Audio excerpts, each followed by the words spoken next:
Lovely, lovely. Well, we will continue some reflections on koans of the Blue Cliff record.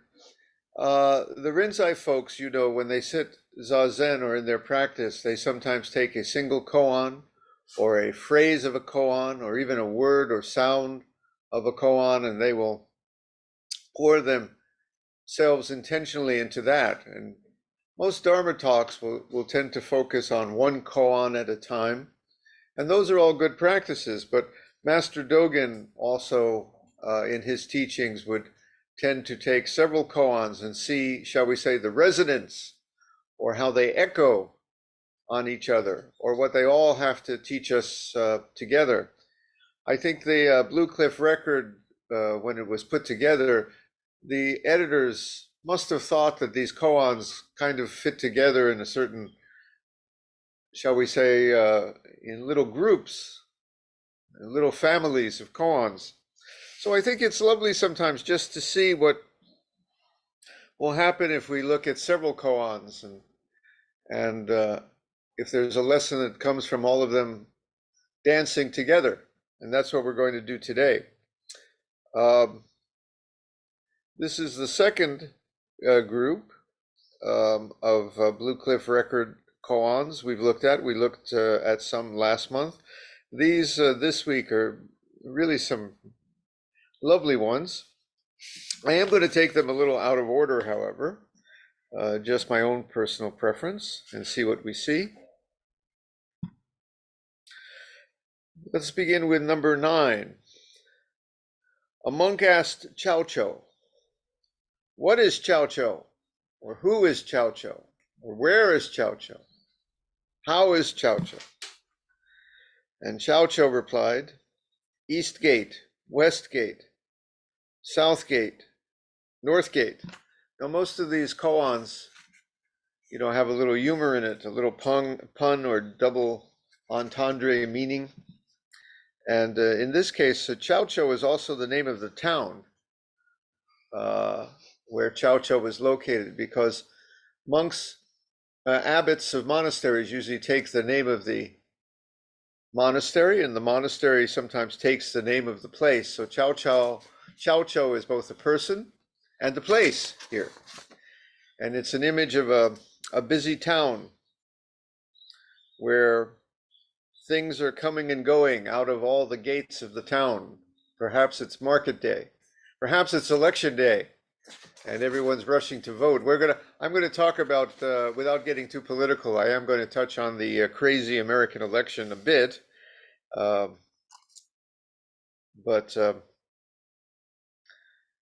what could Chow Chow mean here? And I think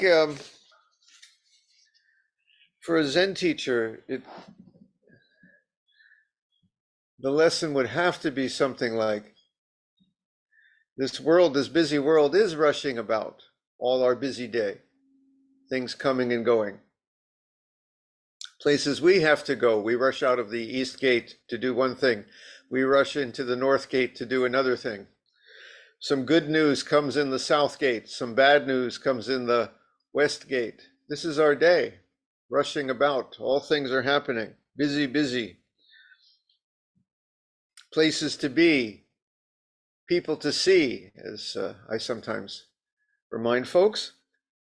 But yet there's something, how to say,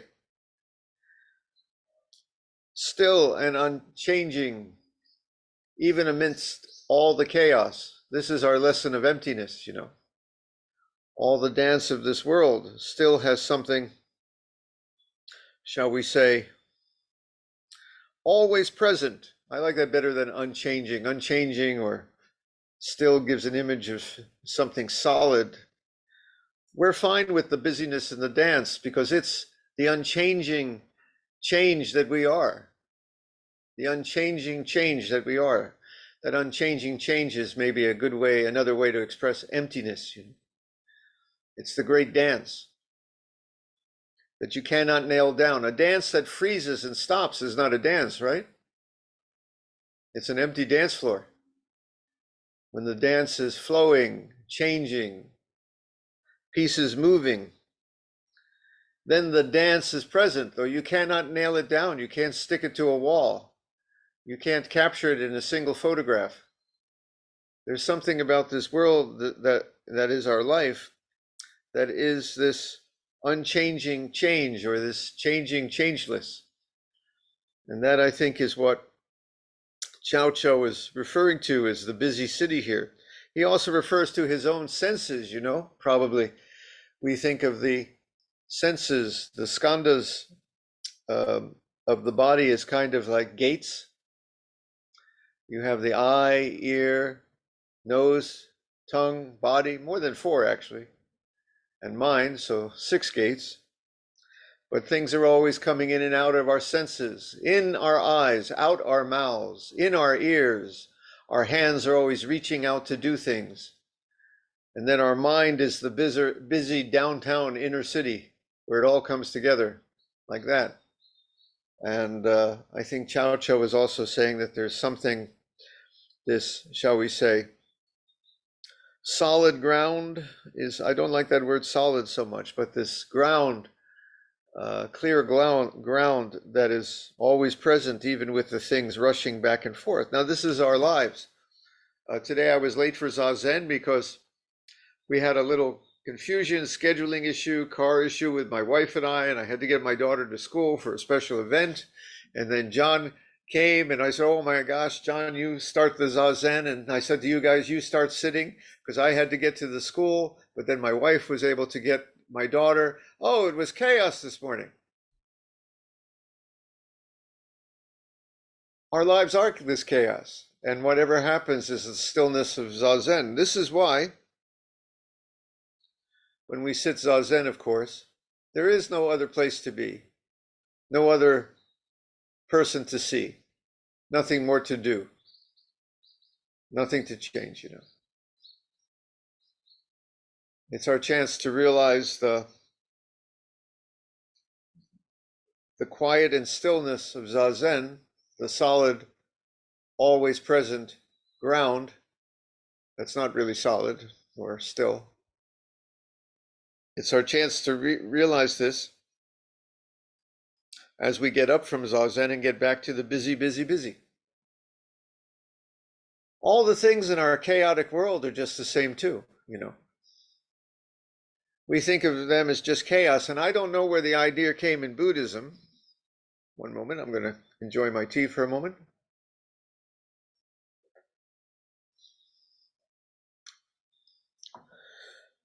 The idea is present in Buddhism, some kinds of Buddhism and some kinds of Eastern thought, that what we're supposed to do in our practice is clear away the town, clear away all the busyness and leave the bare ground. The bare ground is truth. Bulldoze the buildings, chase away the people, chase away the places to be and things to do. And then you get to the open, spacious, boundless ground, and that is the truth. That is our practice intent. And I don't think that was so for many Mahayana Buddhists, especially for Master Dogen, where we see the busyness and the troubles of this world, the chaos of the election, all of it, the war, the peace, the sickness and health, we see all of it as the ground come to life. Ground without the town, without the busy city, is lifeless, you see. We also say the ground is the 10,000 blades of grasses that emerge from the ground. You see my weeds are back already? Yeah, you see? 1 week, look at that. My weeds are already, we had a couple of days of rain, my weeds are already back. If I stripped away all the green here and left just the open dirt, it would be lifeless ground, Now, I don't like the weeds, I like the grasses, but I'm going to have to get after the weeds again. So we have likes and dislikes, the weeds and the flowers, We like the flowers, we don't like the weeds. But basically, if we strip away the life and leave just the ground, it's lifeless, it's boundless. Master Dogen and many of the Zen masters said, the point is not to strip away all the things and busyness of the world. This point is to see that the things and busyness of this world is the ground come to life. The chaos of your life is the universe come to life as your personal chaos. And I know you don't like a lot of the chaos. I know you like the flowers. I know you don't care for the weeds of your own life. I know you like the healthy days of your life. You don't like the sick days. I know that you like the peaceful days. I know that you don't like the war. I know that you like one candidate and you're not crazy about the other one. This chaos is the universe come to life.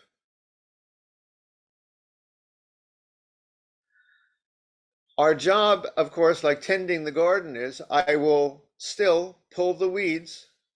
I will still nurture the flowers. In your life, you still try to keep healthy and avoid sickness.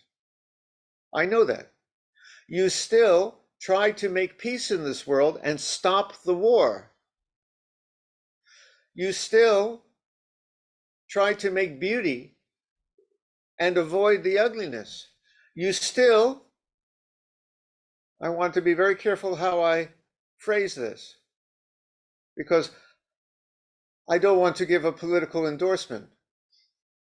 You still vote for the candidate who stands for peace and protecting this planet, and also joy and goodness and harmony, and against the candidate who might stand for ugliness and violence and pointing out the things you don't like. We do try to make choices to make this world good. This is our job, what Master Dogen spoke of as continuous practice enlightenment, trying to make this world as beautiful as possible, as peaceful as possible, as loving as possible. But the whole thing come to life is the universe come to life, the rain and the sun, the good days and the hard days, all of it. So this is what I think Chow Chow realizes when Chow Chow knows that he is all things coming in the east gate and going out the west gate, the beautiful things in the south gate and the ugly things of the north gate. All of it is the whole thing come to life. And don't strip that away. We see through it. We see through it. We see through the busy city to, shall we say, the mind ground. Now the other koan, number 12, kind of continues that feeling. A monk asked Tung Shan, what is Buddha? And wait, I gotta get my Mandarin pronunciation here. I believe it's Sung-shan. Mouth is not working today. Sung-chang said 3 pounds of flax. By the way, the original translation we use said 3 pounds of hemp, but these days I wanted to avoid all misunderstandings. No, it was not 3 pounds of what you're thinking. It was 3 pounds of flax. Yeah, peace to you too, man. So 3 pounds of flax, which is just an ordinary grain. Now this is very interesting. Buddha is the most ordinary of things, But the Blue Cliff Record chapter, if you look at it, then goes on to speak of these most ordinary things in the most overblown, amazing, miraculous terms.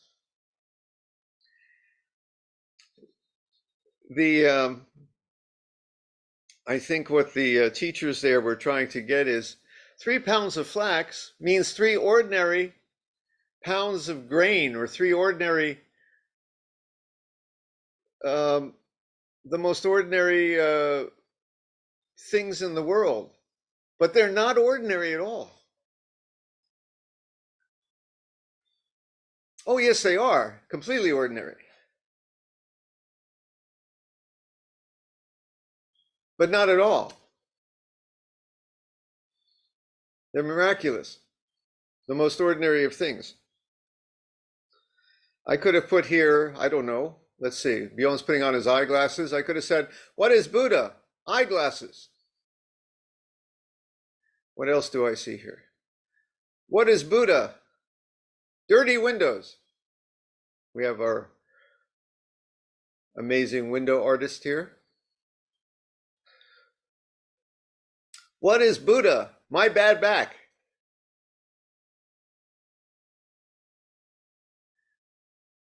What is Buddha? A tattoo gone wrong. Anything you want to name, the most mundane things.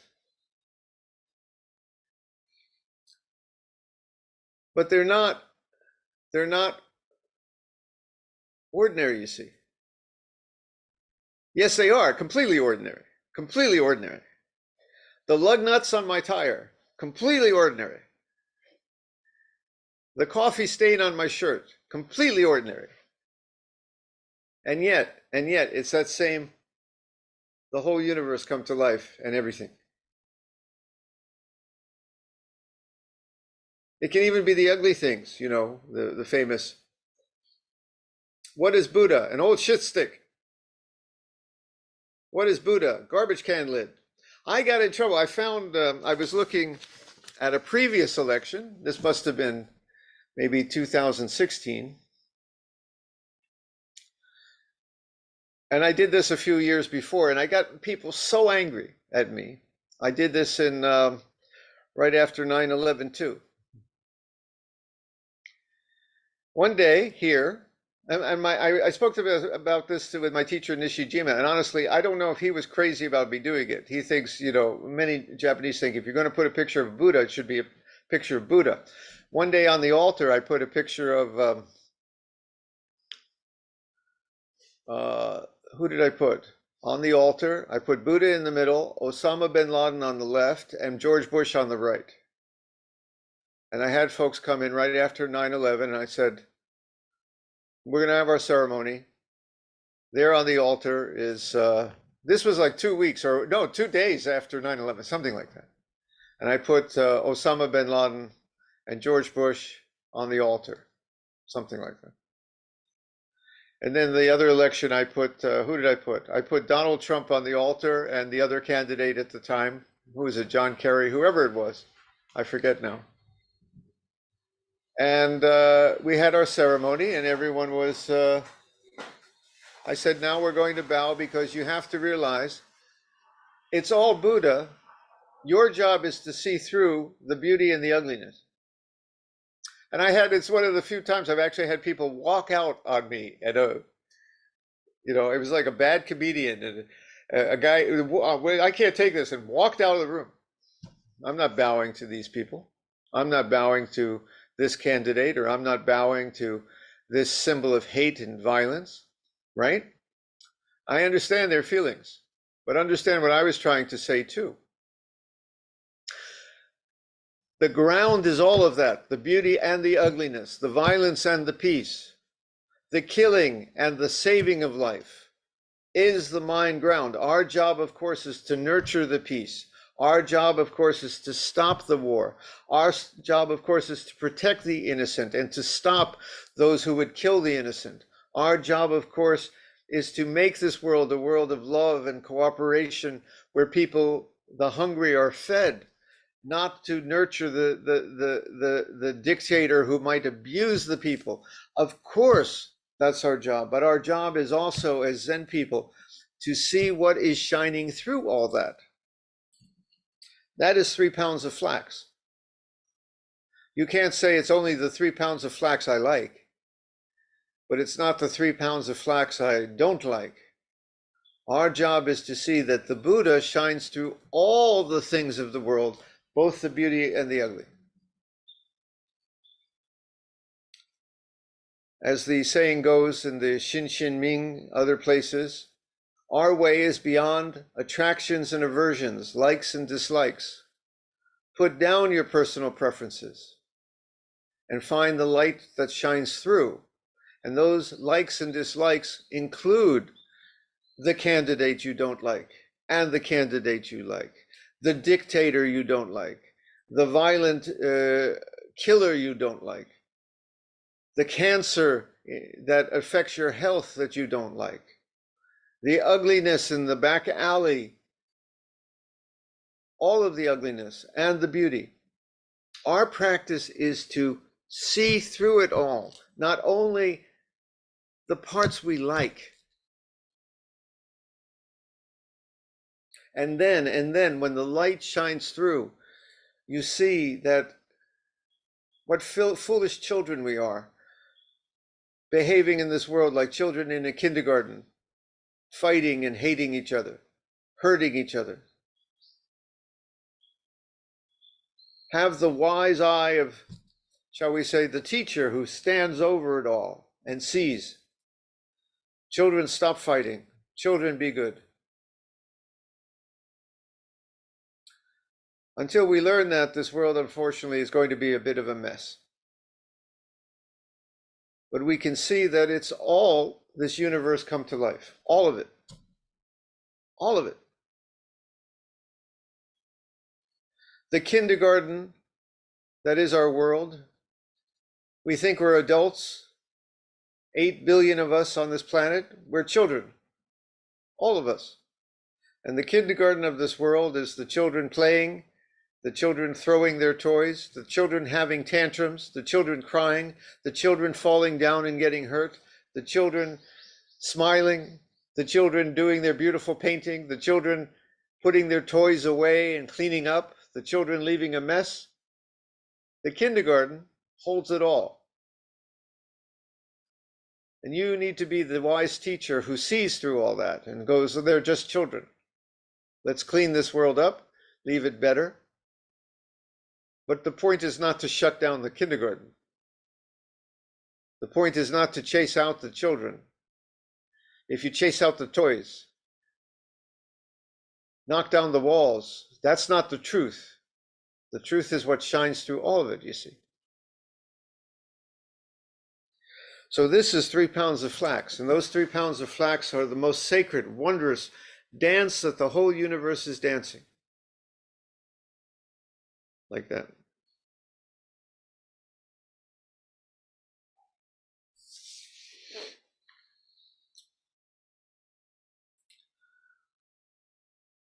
This next one too ties in with that. So another monk named Hui Chao, I think I did better on my pronunciation this time, Hui Chao. Hui Chao asked Fa Yen, Wei Chao asked the teacher Fa Yen, what is Buddha? And Fa Yen said, you are Hui Chao.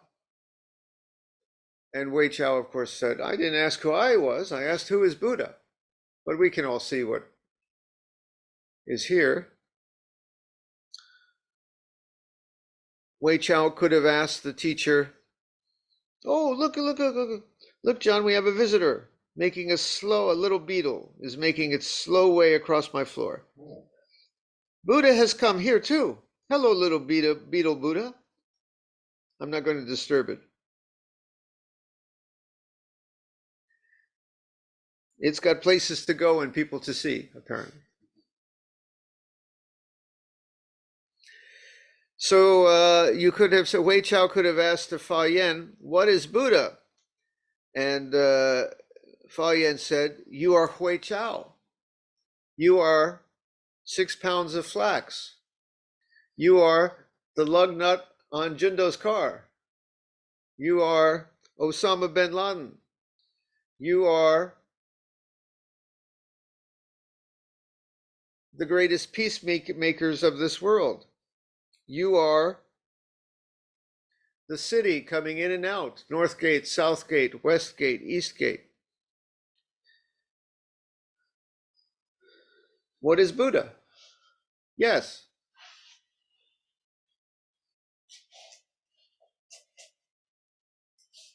All of it.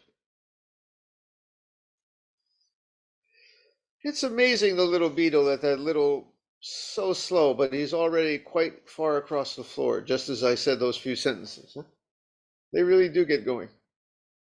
But that's us too. Is it a beautiful beetle, John? Oh, yeah. I guess to other beetles. Oh, it's making a turn. Okay. Coming back.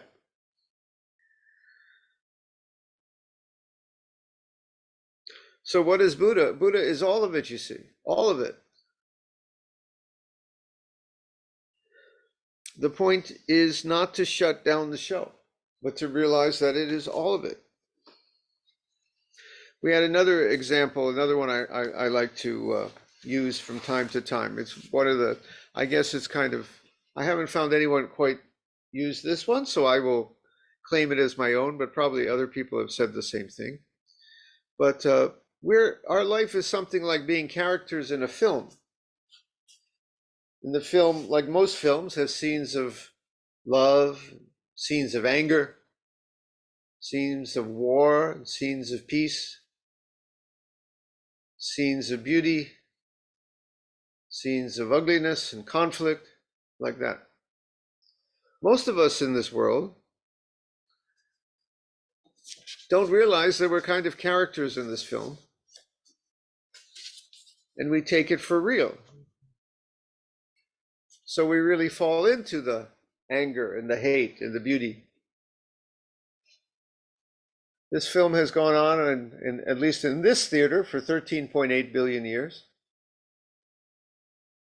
Right now, we step into our little scene for a time, and in a few years we step out again. But the film seems to go on and on and on. Most of us don't realize it's a film.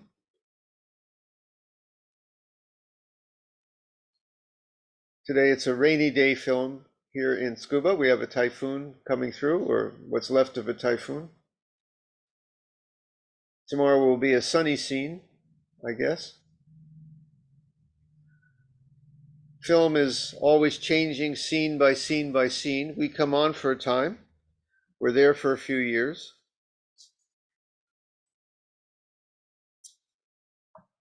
Then we step off. We aren't sure how we got here or where we're going. But I assure you the film goes on and on and on.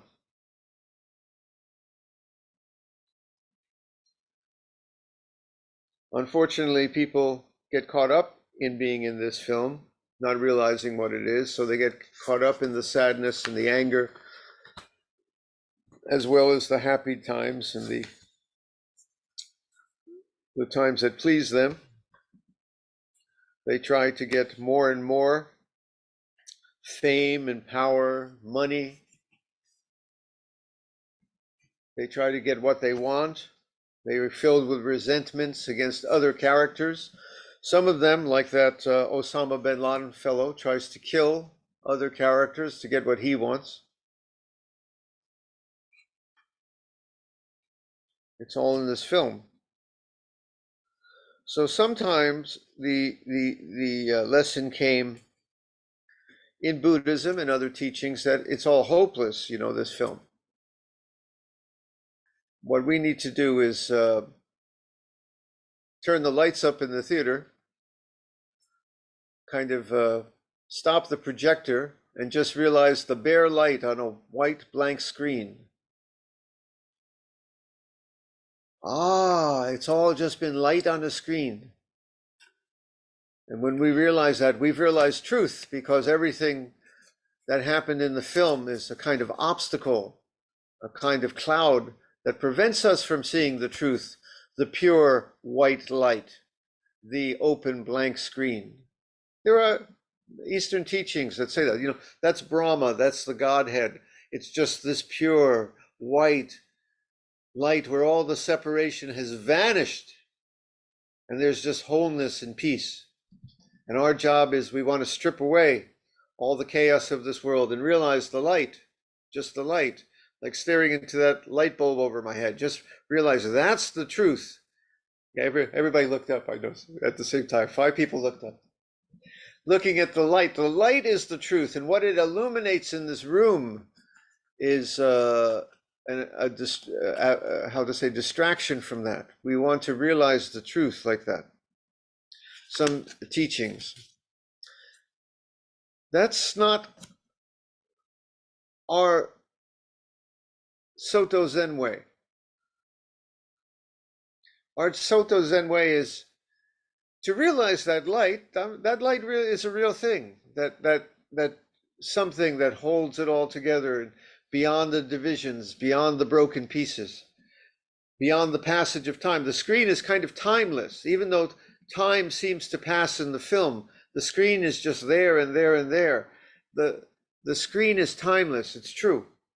There's something that holds it all. The light is timeless. The light is beyond the divisions it projects. This is true. We want to realize this light. Part of our sitting and practice is to sometimes experience very pure, very whole forms of just this light, just the open, the boundless screen.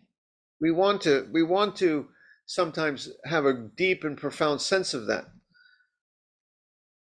But then when we come back to this world, that's where enlightenment really happens. We say that if you just realize the open, bound light, that's not enlightenment. That word enlightenment is very confusing. It's actually a terrible translation, Western word for realization in Buddhism. When we come back to the world, we realize, oh, wait a second. The whole film is the screen come to life. The whole room here, this whole chaotic room with all its things, is the purpose of what the light bulb over my head is shining on. This whole up and down life, including you, including the 6 pounds of flax, including the things rushing in and out of the city, including the war and peace, including the election and the candidates, and all of it is the movie that is the reality of this world. People think that we're supposed to realize that all the things of this world are false. At first, yes, they are false, but when we realize the light that shines through, we realize also that they are the whole show. And so we come back and realize that all the things of this world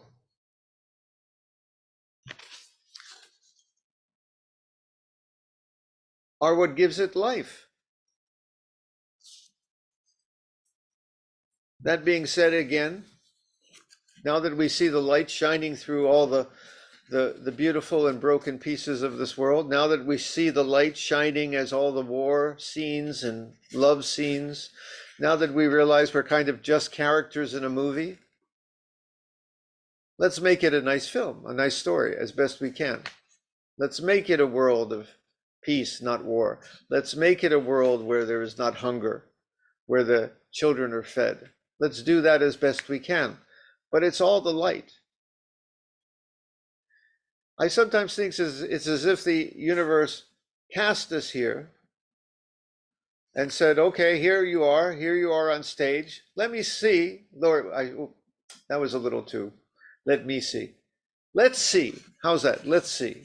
Let's see what you guys do with your performance here. Are you going to muck it up? Or are you going to turn it into something beautiful? So far, we human beings have had a few thousand years, and we've had our hits and misses, to say the least. We've made wonderful science, and we've also made concentration camps. The question is, children in the kindergarten, what are you going to do with this? As actors in the play, where is the show going to go? I think right now we're at a big crossroads, frankly. With the atomic bomb and also great discoveries of medicine, we could either save the world or destroy it. What are we going to do? I think the film will go on either way.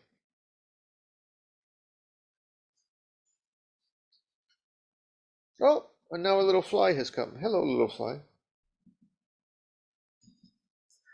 Maybe all the stars in the sky, they're all the other little theaters, all the other actors also doing their thing.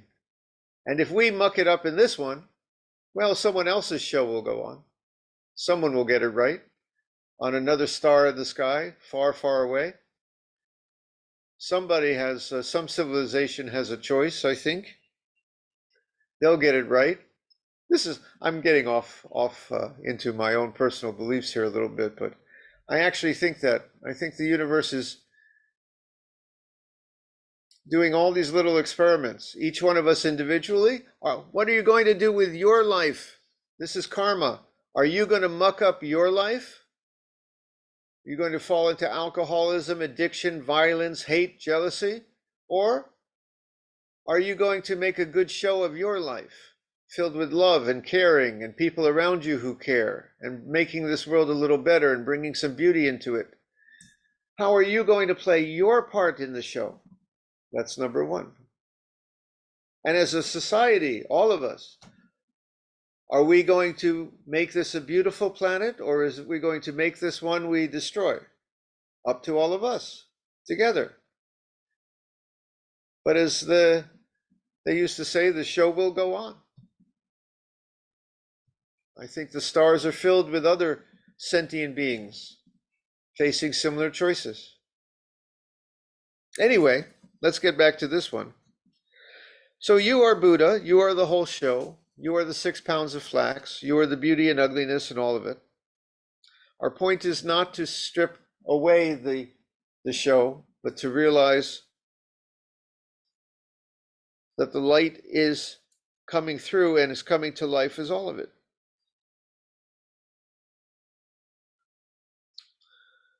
Let's see. Now we have a couple of koans here that are about teachers and learning and students and learning Zen. The first one says, all summer long I've been lecturing to you like this. The last 30 minutes I've been speaking to you like this.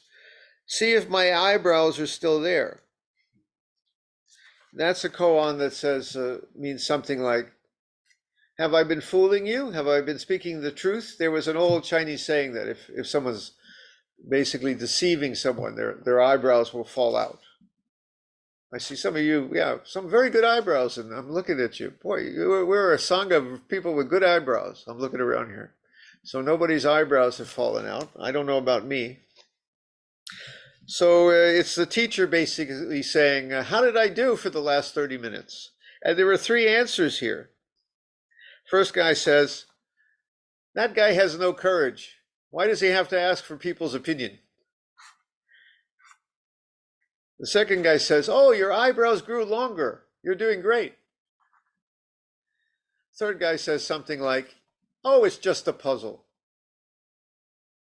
What is it? I think this is also a good guide for all of us in living life. Are you sincere?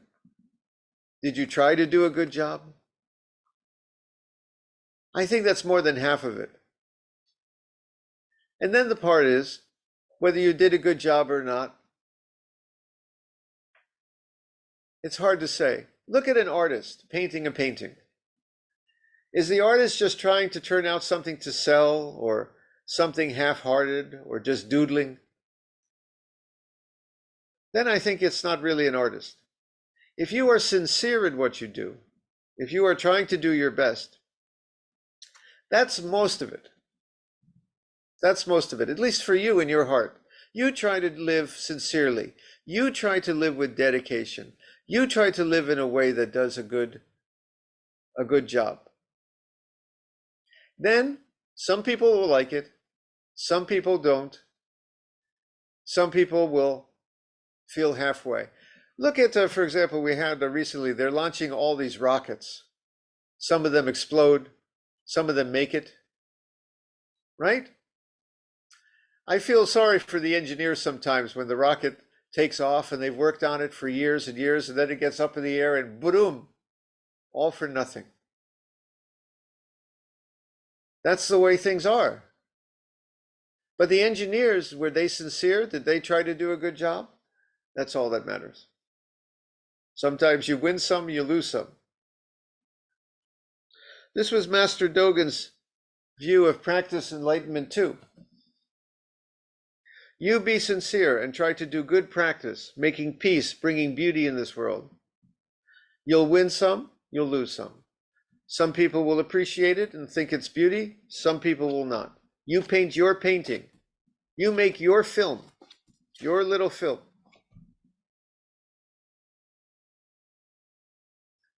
Some people will like it and some people not. This is how we live. So I think the teacher asked this as a rhetorical question. If the teacher was a real teacher and the teacher was sincere, the answer of others did not matter. Likewise, for the other side, we have a koan where a student gave an answer that could be perfectly good or perfectly not, and the teacher did not approve. A teacher asked, "Where did you come from?" That's a typical Zen question, you know. Are we asking like where you were born, what's on your birth certificate, or do we mean what's on your non-birth certificate, your true origin? And the monk shouted, "Ha!" Something like that. So the teacher said, "Is that all you got?" And the monk went, "Ah, ah, ah!" shouting even more loudly. And the teacher said, "Oh, you're just a phony." Now another student might come and give a shout like that, and the teacher will say, "Bravo, yes." What's the difference? I think the teacher just looks in the heart again of the student. Is the student being sincere? Is the student really trying to express something that's beyond words here? Or is the student just play acting? If you think it's play acting, then it's really not up to the teacher at all. What was in the student's heart? But I think the teacher thought, looking at the student, that the student really didn't know. Sometimes we do things like they'll raise a fist or bang on a table. They'll give a shout. They'll give a sign in the air. Is it just play acting, or are they trying to express something true? It's our way of, how we say, expressing the light that shines through all this world, expressing the screen, expressing the heart of it all. Again, it comes down to you. I can't tell you, because that's the point of our final koan. There are no teachers of Zen.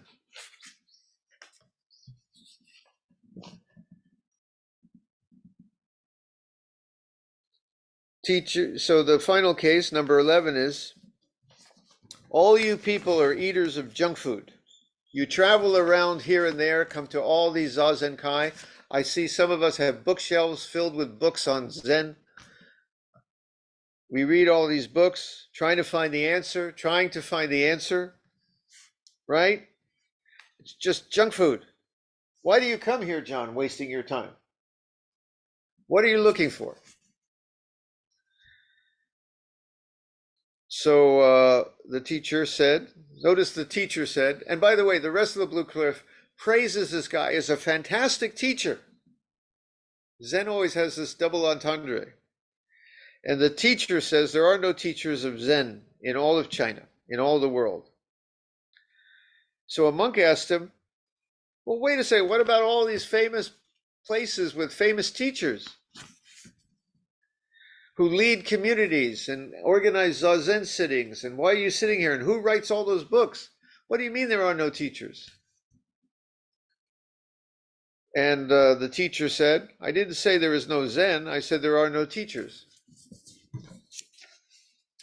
So again, it comes down to your sincerity and your realization. There are no teachers of Zen. What there are friends along the way. That's a much better expression for Zen teacher. In Asia, one of the great expressions is we're just friends along the way who kind of indicate things and point out things, some of which you take, some of which you might leave, some of which you might resonate with you, and some of which might not. The realization is up to you. Not anything I can say or do.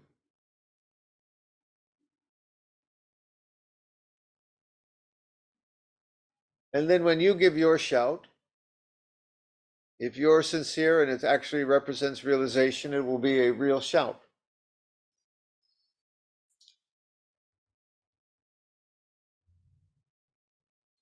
And when you get back to living in the film, or this crazy world, this busy city with the East Gate, the North Gate, the South Gate,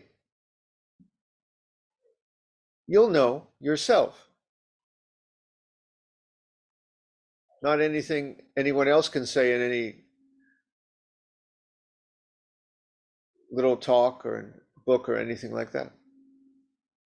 Okay, just one last word about the election. Some of you who are not in the United States might think that American people, let's see, about half here are not from the States, I think, might think, oh, people are crazy. But then all our countries are crazy when it gets to be these election times.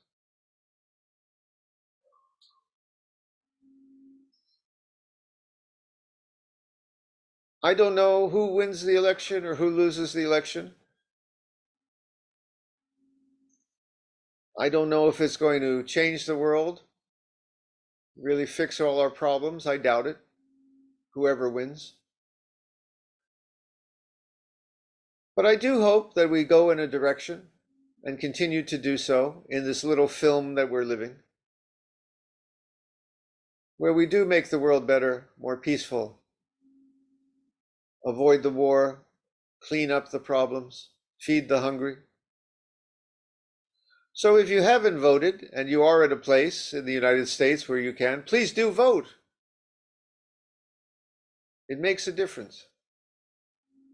And if you are not in the United States and you're in your own country, please work there too to make it a little better, a little more peaceful. That's all I have to say about this crazy election. East Gate, West Gate, North Gate, South Gate.